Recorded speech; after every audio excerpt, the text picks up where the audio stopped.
बिस्मिल्लाहिर्रहमानिर्रहीम। दोस्तों, हज़रत आदम अलैहिस्सलाम के 1000 साल बाद अल्लाह ने ज़मीन इराक़ का इंतखाब किया और लोगों की हिदायत के लिए वहाँ पे अपने पैगंबर को मबूस फरमाया, जिनका नाम शकर था और बाद में उनका नाम नूह अलैहिस्सलाम हुआ। इस वास्ते कि वो अपनी कौम पर बहुत नोहा करते थे, इसीलिए उनका नाम नूह अलैहिस्सलाम हुआ। अल्लाह ने हज़रत नूह अलैहिस्सलाम को उनकी कौम की तरफ भेजा और 950 बरस अपनी कौम के पास रहे और उन्हें दावत हक़ की तबलीग करते रहे, मगर 40 मर्द और 40 औरतों के सिवा उन 950 सालों में कोई भी शख्स मुसलमान न हुआ। हज़रत नूह अलैहिस्सलाम हर रोज़ पहाड़ की चोटी पर चढ़कर अल्लाह की तरफ अल्लाह को दावत हक़ देते और कहते कि अल्लाह के सिवा कोई माबूद नहीं और मैं अल्लाह का रसूल हूँ। उनकी आवाज़ खुदा के हुक्म से मशरिक़ व मगरिब तक पहुँच जाती। इस वक्त मरदूद लोग इस कलमे की आवाज़ सुनकर कान में उंगलियां डाल लेते थे और बाज़ मलून अपने मुंह को कपड़ों से छुपा लेते थे और बाज़ काफिर ये सुनकर भागने लगते थे। जब हज़रत नूह अलैहिस्सलाम इन मरदूदों को अल्लाह की तरफ दावत देते तो वो काफिर सब के सब बेअदबी से हज़रत नूह अलैहिस्सलाम को मारते और उन पर बहुत हाथ चलाते थे और बेहोश भी कर देते थे। मगर हज़रत नूह अलैहिस्सलाम फिर भी इनसे यही कहते थे कि तुम कहो खुदा एक है और उसके सिवा कोई मबूद नहीं। हज़रत नूह अलैहिस्सलाम ने तकलीफ़ें उठाने के बावजूद लोगों को दावत हक़ दी और इसमें ज़रा भी कोताही नहीं की।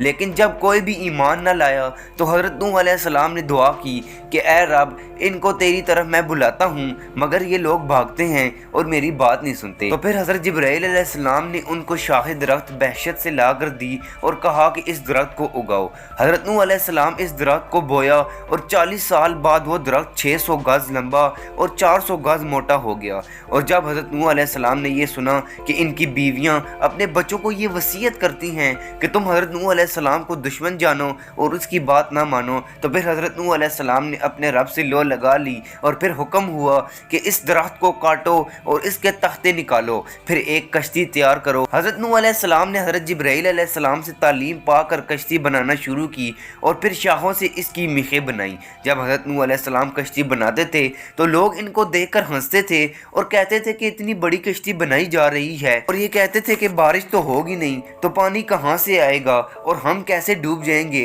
कि ऐसी कश्ती बनाई जा रही है।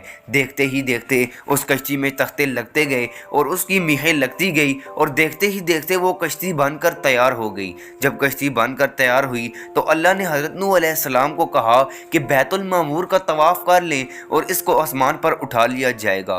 फिर हज़रत नूह अलैहिस्सलाम ने बैतुल मामूर का तवाफ़ किया और फिर कश्ती का निज़ाम दुरुस्त करने लगे। इस कश्ती के 7 तबके थे और पहले तबके में हज़रत आदम अलैहिस्सलाम का ताबूत रखा गया और दूसरे तबके में लोगों के साथ खुद सवार हुए और तीसरे तबके में परिंदे और चौथे तबके में दरिंदे और 5वें तबके में चरिंदे और छठे तबके में हर जिन्स की चीज़ें और 7वें तबके में सब मेवे रखे गए। और फिर हुक्म हुआ कि तूफ़ान की निशानी ये होगी कि तुम्हारे घर के तनूर से पानी निकाला जाएगा। फिर एक दिन अल्लाह के हुक्म से इस तनूर से पानी निकला और हज़रत नूह अलैहिस्सलाम और उनके मानने वाले कश्ती में सवार हुए और सब जानवरों को भी सवार किया गया। हर जानवर के एक एक जोड़े को सवार किया गया।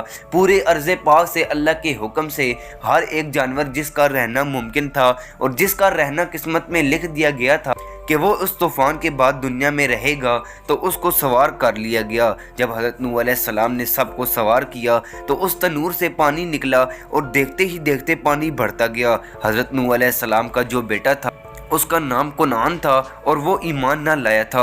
वो पहाड़ पर चढ़ रहा था और कहा कि हम बस पहाड़ पर चढ़ने वाले हैं और हम बच जाएंगे। वो हज़रत नूह अलैहिस्सलाम के हुक्म पर कश्ती में सवार ना हुआ और एक वक्त ऐसा आया कि वो पहाड़ भी डूब गया और पूरी ज़मीन पानी ही पानी हो गई, क्योंकि ज़मीन से भी पानी निकल रहा था और आसमान से भी पानी बरस रहा था और अल्लाह के हुक्म से पूरी ज़मीन में सिर्फ पानी ही पानी था। सिर्फ हज़रत नूह अलैहिस्सलाम की कश्ती बाकी थी। इतना पानी था कि हर पहाड़ हर चीज़ डूब गई थी।